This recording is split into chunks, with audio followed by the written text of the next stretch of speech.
Hi, I'm Polly Jean Harrison, and we are here at Money 2020 in Las Vegas. Would you like to introduce yourself for us, please? Hi, thank you. It's a great pleasure to be here. So my name is João Pinto. I am one of the founders of ebankIT's, so a company that we launched in 2014. I'm as well a shareholder, and I am an executive board member. So I've got the practices of sales, pre-sales, partnerships, and marketing that respond to me. Yeah, it's been a great journey here all these years with ebankIT, and we obviously keep growing and getting more departments and more stronger structure. Fantastic stuff. Well, it's fantastic to have you here today. How have you found the event so far? The event has gone very well for us, so it is good to see so many people. So we were here last year just as an attendee. It was still, more pandemic thing, so not as many people. This year it was very busy. We managed to get, a lot from, our presence, the sessions, lead generation, partnerships, investment side. So it's been, very good from our side. Fantastic. And what was the inspiration behind founding the company? What problem were you trying to solve? So we started ebankIT. We launched in 2014, but we started before that. So we were in another company that we used like an incubator. We were sorting out problems for the financial institutions on the digital sector, which is something that I worked since 1994, so it's many, many years. And we decided, we doing bespoke development. Let's create something that accelerates the development, that makes it easier for banks to do the digital transformation. At the same time, they've got the flexibility to take their own pace, adjust, be different to the other banks, bring all this innovation that is coming to, without the burden or the cost of the people that if they're going to do it themselves. So it's like, when you look at digital banking and omnichannel now, you know what the market has, what is in place, what is required for you. But then you look 3 years on the line, and there's going to be many innovations coming. And then as an institution, there's obviously two ways you can position yourself. One, you got a big research department and going to try out what's going to come, how do we build it, how we don't build it, how we're going to adjust that. Or you rely on companies that focus on that, like it's our case. Our focus is looking at the omnichannel space, what's going to come next, how we're going to build it, how we're going to deploy. So then our customers have an easy solution. Oh, it's great, I want to take this now. Or no, I think that's probably still advanced for our type of journey we do it. Probably we're going to take this a few years later. So that's the space that we are working, and that's the gap we try to fill, and we are filling it in the market.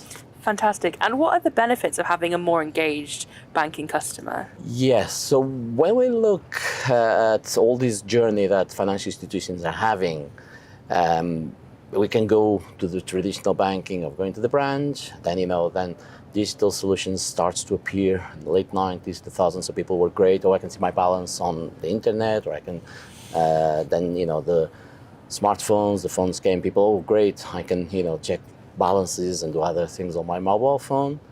And what we see now is a completely different generation. So it's a generation that many of them haven't probably been to a branch. Many of them, expect to have access to payments, expect to have access to their balance, access to subscription, just, at any time, anywhere, doing that. So when you look at this type of customers, if they are engaged with you, if they follow you as an institution, what they're going to be asking, they want, you to communicate the way that they expect. So, show me the products that are relevant, show me the functionalities that are relevant. So, and by getting an audience and clients are more engaged with you, they are, going to do more business with you. So they're going to subscribe products from you. Again, there's lots of competition in the market. They're likely to stay again with you. And I think that's the journey that the financial institutions are going to have, is engage your clients, make sure that you offer them all that you need. And from that, you're going to have more loyalty. You're going to have higher revenues as well, and making sure that that client will do their journey or their financial journey with you. Fantastic. And how does ebankIT help banks and credit unions offer humanizing digital experiences and banking experiences? That's a good question. So following the topic I was mentioning before, if you look about digital, if you look about engaging with clients, so you got to a stage where you got an app and you see the functionality. So you can say, I can check my balance. And then there's many other functionalities there that the users many times don't get it. It's difficult to access, or they face a problem and they don't know what to do. So now The problem with the financial institution is just not saying, oh, I've got digital presence. Oh, you can go this. No, it's one step further is how I can make sure that when you do that, you've got contact, humanized person as a bank. So if we talk something as personalization, it's a great feature. So I can choose the colors, choose the pictures I want to see. So I want to look at like people, look at screensavers of people's phones. There's always a picture of something. So they feel that as something that they own, something is personalized. So we provide that as well on the banking app. So they can choose the picture that they want. When they log in, probably the picture as well will appear. And that's obviously a personalization and security feature, because they know if they see that picture, it's not a phishing mechanism. Then, you look at the functionalities offered there. So I want to see sometimes of balance or sometimes of functionality. I just want to see those. Yet the rest, the bank can offer me lots of things, but I don't want to see them. So I want to be able to personalize that and go in that way. Second step, I'm now, today I have to do this specific transaction, bill payment or something like that. I don't know. I've never done it before. How do I do it? How do I find it? How do I know it's there? It's difficult. In a normal world, you either go to a branch and ask me, I want to do this, or you call the contact center how to do this. But this has to be offered digitally. This has to be offered, by your app. And similarly, you face a problem. So I'm doing this payment, gave me an error, tried again, gave me an error, tried again, gave me an error. What happens then?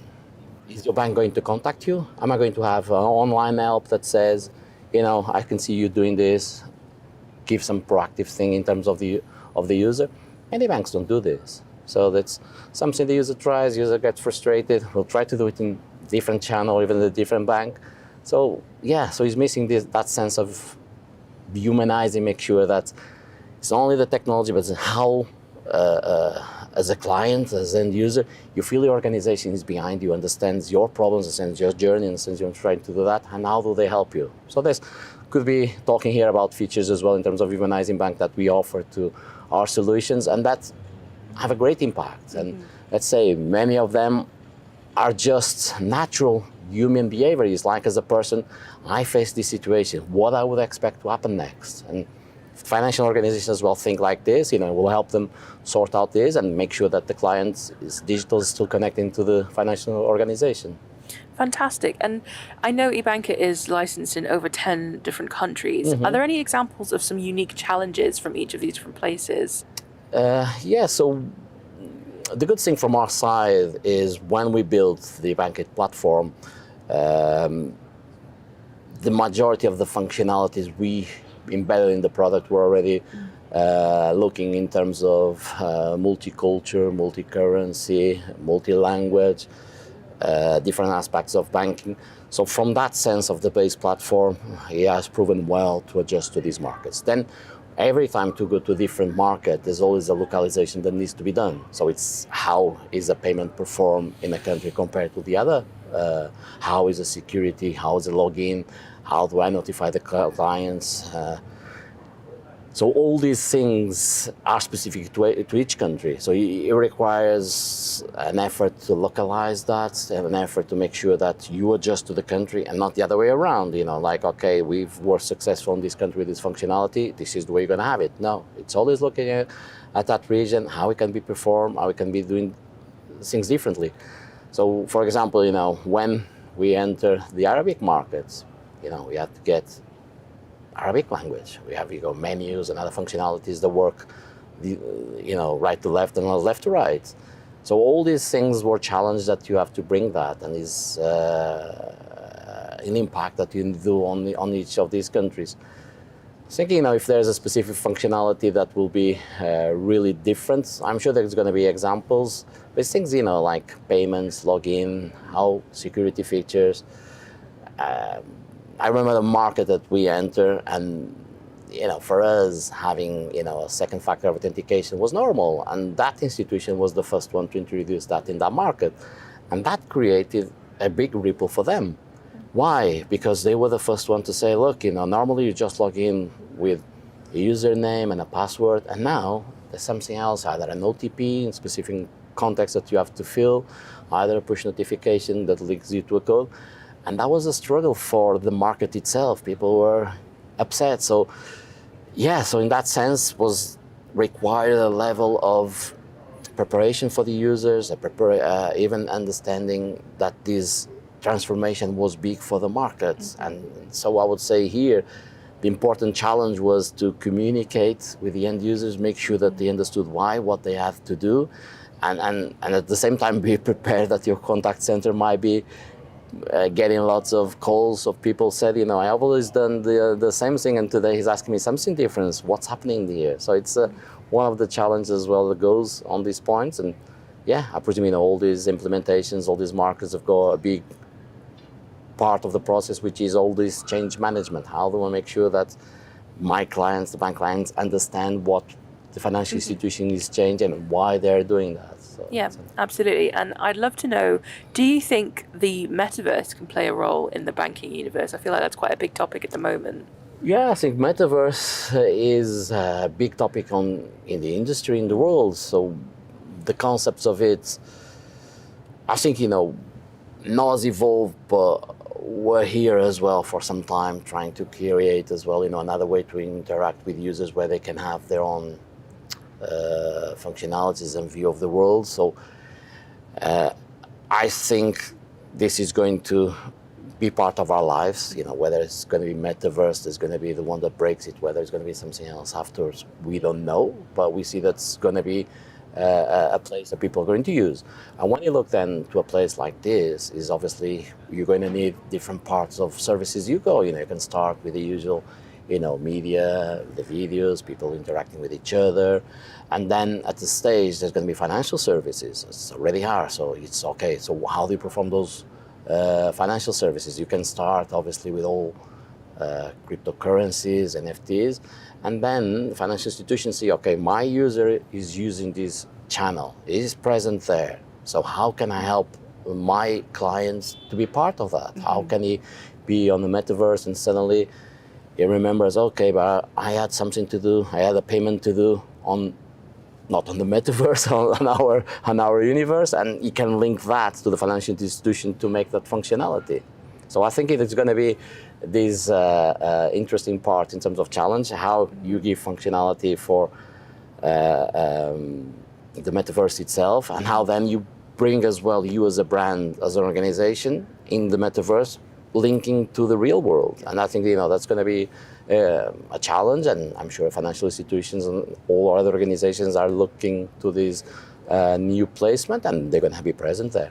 Yeah, fantastic. And following on from that vein, when we think about sort of digital technology in financial institutions, as a fintech provider, what do you think some of the upcoming trends are going to be in this space? So we, as a company, we always been innovation has been part of our DNA. So we always go to our labs, go to different technologies to give different functionalities, create something or test something, prototype something, sometimes test the market, go to events and say, look, we are using this new functionality, what is the reaction? So when we look now at different functionalities that will come in the market, a big chunk is going to be about humanizing. So it's not providing just the functionalities as a digital channel, but how you make sure that your users feel part of it, how you make sure that we are gathering the other part of, I'm in my financial app and I am contacting with my bank when I need. We have got a problem, I need help, how do I help me? So all this part is going to be important. The other aspect I think is going to be important as well is part of the financial sector, checking balance, payments, that's probably what people use the majority of the day. It's going to be seen as a commodity, as something that you expect to have almost anytime, anywhere, probably in any device, And so I think it's something that's going to be embedded in other places. So when you talk about embedded finance, there's a lot to do with that. So I want to pay you something. I want to pay you lunch from yesterday, but I don't want to think, give me your details, your account number, or where I'm going to get, from what account I'm going to pay for that. No, I just want to, okay, I owe you this amount of money, here it is. So, and this could be done in many different ways. It could be done, in the channel that we're using to communicate, whether it's one of these chat channels, whether it is, other channels that we use, but this is what you want to do. So I think this part is going to be more and more part of our daily lives, is using these aspects of financial services as something that we expect to happen in a simple way without having to remember, oh, I have to do all these steps and I have to get all these questions, I have to all this. So to make a simple thing, as people would say on normal world or without being digital, pick up the wallet, take a few notes, here it is. So that's how I see that one part of it is going to evolve and it's going to keep transforming our lives. And again, more and more financial products will come. We'll give you that functionality to go with that. So it's been interesting these past years with all these cryptocurrencies and how you see many providers that you've got your currency, you can have crypto, and for you it's the same. Now you can transfer from one account to the other, or I think this is a good thing, or that merchant gives me a better deal if I pay with this type of currency, why not using it? So all these functionalities are going to be more and more part of our lives and make it what users want. Simple, So that's what I think is going to play a big role on our future. Amazing. Well, thank you so much for your time today. It's been great to chat. Thank you very much. Great to be here in Las Vegas, and hoping that we can meet again on another event like Money 2020.